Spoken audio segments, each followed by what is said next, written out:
Ready to buhos na kami, ready to buhos. Linisan na lang yan. Tapos dito lagyan namin ng sukalo dyan. Gagawa pa kami ng bakal. Lagyan namin ng C-bar dito, C-bar papunta dito. Kasi wala kaming kuryente dito. Walang kuryente, doon kami magputol ng bakal.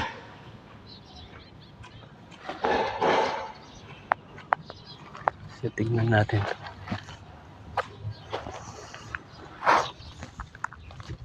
Yan. Linisin na lang yan.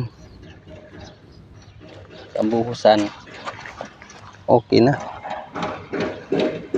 Para makapagsimula na ng piling sa palibot. Gumagawa na kami ng sukalo niya. Oh. Pupunta dun.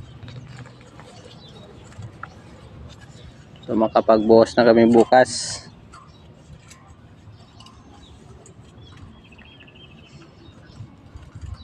Hirap yung renovate.